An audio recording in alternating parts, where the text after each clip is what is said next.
I'm not a preacher. Don't claim to be a preacher. I've spoken a few times in my youth and as an adult, and a lot of the things that I've spoke about are music related because that's where the Lord has used me. The greatest is in music ministry, but today I'll attempt to take it a different route. And if I was to title this today, I would simply title it The Undeniable Power of the Source. All right. Thank you, Jesus. You see, man has always been enamored with finding the source to the existence of things. Right. Beginning with Adam and Eve, the first man and woman ever created, man has been curious in nature. All right. At times, as in Adam and Eve's case, that curiosity has gotten us into major trouble. Right. But in other times, the curiosity of man has been the catalyst for many great discoveries. The very land we call America today was one of those times. The curiosity of Christopher Columbus and his entourage led to what later became the greatest country in the world. Yes. Yes. Science today is primarily made up of people seeking the source to a cure of some disease or the cause of one. We as humans naturally ask the question, where are you from, when we meet people? We ask, where did you get that? When friends or relatives show up wearing something new, driving a new car, or even if we see a picture of someone's incredibly delicious looking meal on Facebook. Yep. And let's not forget, where did you catch or kill that when it comes to fishing and hunting? It seems as though there has to be some sort of validation given or received by verifying the source of those examples.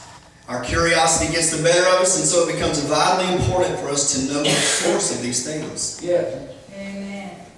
Our world history shows us many great examples of men and women who went to great lengths and endured many hardships and losses to find and confirm the source of the world's wonders. For instance, the Nile River. Known as the largest river in the world, it stretches over 4,200 miles and travels through 9 different countries. That's amazing in and of itself. And we as Bible-believing Christians know it to be the river that saved baby Moses from a sure death, which eventually led to the freeing of the Israelites as Egyptian slaves. Thank you, Lord. But to 2 Europeans in the mid-1800s, it was just a matter of curiosity. They had to find the source of this mighty river. Yes. Lake Victoria was first sighted by Europeans in 1858 when the British explorer John Henning Speke reached its southern shore while traveling with Richard Francis Burton to explore Central Africa and locate the Great Lakes. Believing he had found the source of the Nile on seeing this vast expanse of open water for the first time, Speke named the lake Lake Victoria after the then Queen of the United Kingdom. Burton, recovering from illness and resting further south on the shores of Lake Tanganyika, was outraged that Speke claimed to have proved his discovery to be the true source of the Nile, when Burton regarded this as still an unsettled matter. A very public quarrel ensued, which sparked a great deal of intense debate within the scientific community and interest by other explorers keen to either confirm or refute Speke's discovery.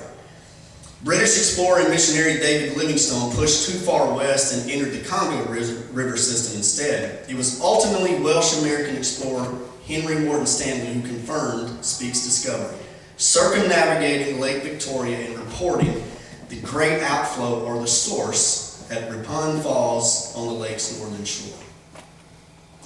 At the first of this month, my wife and I were privileged to make a trip to Norway.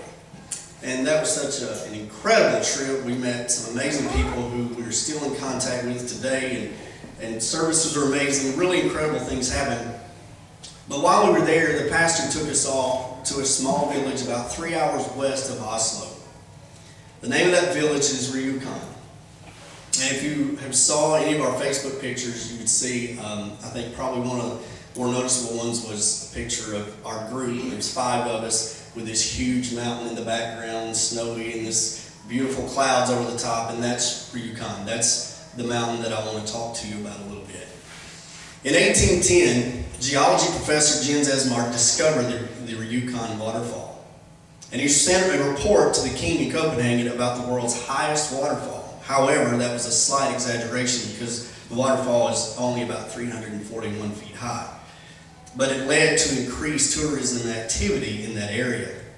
At the beginning of last century, The Bajor Valley contained nothing more than just a few farms until Sam Ide come along and discovered the Ryukyu Fossen waterfall. He had a dream of producing fertilizer to enable the world to grow enough food for all of us. That required a lot of energy. And so Vimork, at that time, the largest power station in the world, was built in 1911 right there in this little valley. The country's leading architects planned and designed all the buildings that would make up the town of Ryukyu. The modern town with its 9,000 inhabitants was completed in 1920. But here's where it gets interesting.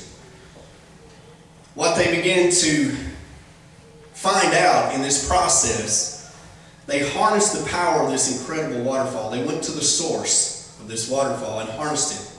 They created a hydro plant to make this fertilizer, but there was a Nobel Prize winner by the name of Otto Hassel who actually enlightened them to the fact that they were making heavy water. They didn't know what that was, so he told them what it was. What happened was, as a byproduct of hydrogen production via water electrolysis, was heavy water. This could be used in the process of making nuclear weapons. It was before the big reactors that we have now, and this product was extremely, extremely profitable. So Germany came in, Norway, this was World War II, Germany came in and occupied Norway. Norway was neutral during this war, and the Norsk hydro plant actually took them in as a business partner because the Germans were putting out, I think there were 9 round trips a day by ferry, over 13 tons a year of this heavy water trying to get these nuclear weapons. So this source was extremely powerful. Now over the period of 2 to 3 years, there were some people in Norway who decided to sabotage the operations, and they succeeded. The Allies came in and actually bombed the plant and put it out of commission, so the Germans were not able to complete the nuclear weapons. Who knows what the outcome of that war would have been had that have happened, but this all happened where we actually stood. That's impressive.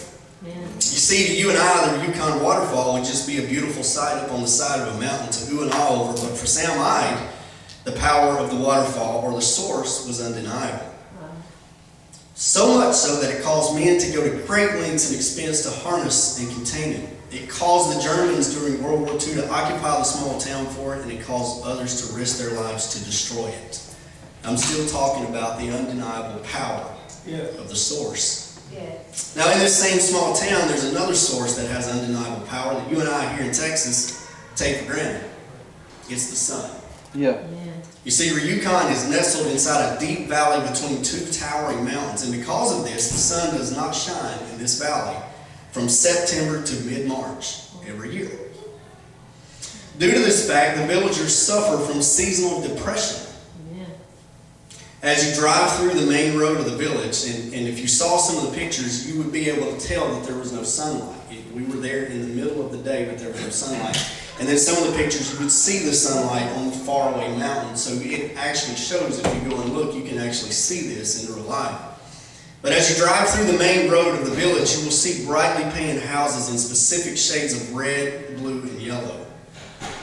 Although the various colors used to paint the houses help tremendously with breaking up the monotony of sunless days, it in no way replaces a beautiful, warm stream of sunlight. With this in mind, the town decided in 2006 to take action, and in 2013 they completed the installation of 3 giant mirrors on top of the mountain to the right as you drive into the village. During the dark months, these mirrors, through computer programming, track the sun and reflect it down into the village square, which shines a beam of approximately 100 feet in diameter for the villagers to enjoy. You see, the source of power in a stream of sunlight is undeniable in Ryukyu. You will never find someone who lives in that village through those long dark months that will argue about the power of that source. I want to go to Judges chapter 16. This is where we find the story of Samson, one of the strongest, mightiest men in the Bible. Right. His feats with his hands, he slew 1,000 men by picking up the jawbone of a donkey. He ripped the gates of a city off its hinges and walked away with them. It was no big deal. He destroyed all of his enemies' harvests in one night by capturing foxes, setting them on fire. He could do anything he wanted to because of the undeniable power in his source. Yeah. Amen. But there came a time, and I want to read a few scriptures here because the first one, it struck me very powerful this past week as I was studying this. And it said, "And it came to pass when she pressed him daily with her words, and urged him so that his soul was vexed unto death, that he told her all his heart, and said unto her, There hath not come a razor upon mine head, for I have been a Nazarene unto God from my mother's womb. If I be shaven, then my strength will go from me, and I shall become weak and be like any other man. And when Delilah saw that he had told her all his heart, she sent and called for the lords of the Philistines, saying, Come up this once, for he hath showed me all his heart. Then the lords of the Philistines came upon her, and brought money in their hand, and she made him sleep upon her knees. And she called for a man, and she caused him to shave off the 7 locks of his head. And she began to afflict him, and his strength went from him. And she said, The Philistines be upon thee, Samson. And he awoke out of his sleep and said, I will go out as any other time before and shake myself. And he wist, or he knew not, that the Lord was departed from him.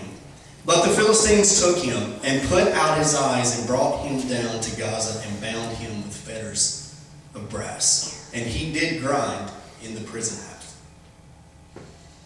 Anybody that was involved in that moment around Samson, anybody that heard about it in that country, there was no way they would ever deny the power that Samson once had. You couldn't deny it. His feats were known far and wide. He was undeniable, the power of the source. But even Samson forgot about the source. Right. He forgot about where his power really was. The Bible said he wist not that God had even departed.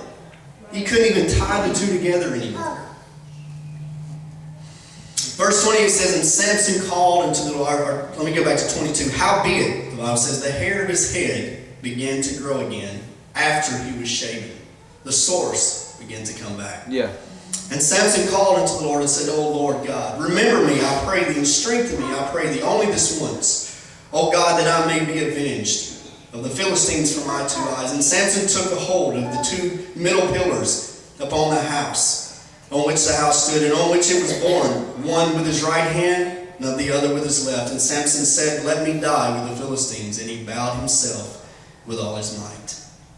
And the house fell upon the lords and upon all the people that were therein. So the dead which he slew at his death were more than they which he slew in his life." That's an amazing story to me. It's an amazing story because of the feat that one man conquered. It's an amazing story that the source was hair. But see, when it's tied to something, a principle in God, if God sets the source up, it doesn't matter what it is. Right. All right, come on. You see, I've been talking about great feats of men, great things that men have accomplished by discovering the source. But there's another source that's not actually so mighty. It's actually very small. I'll go to John 19:33 through 34, which I read at the beginning, but I want to repeat these 2 scriptures. "But when they came to Jesus and saw that he was dead already, they brake not his legs. But one of the soldiers with a spear pierced his side. And forthwith came there out blood and water." You see, when that soldier removed, and just allow me to let my mind visualize this for a moment. But if I was there in my mind, I see the soldier remove the spear, and Jesus had already been beaten, God help us. carried the cross, worn the crowns on his head. He'd already bled so much. Yes.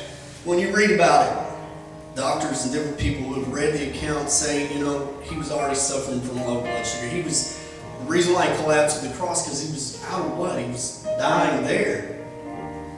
So, in my mind's eye, when the soldier removed the spear, there couldn't have been much blood. It may have just been a trickle. I don't know. It may have been one little gush, but I can imagine it not only to be gory, but run down his leg and off his feet and down that old rugged cross. And the tiniest little stream started to make its way. Yeah. God help us to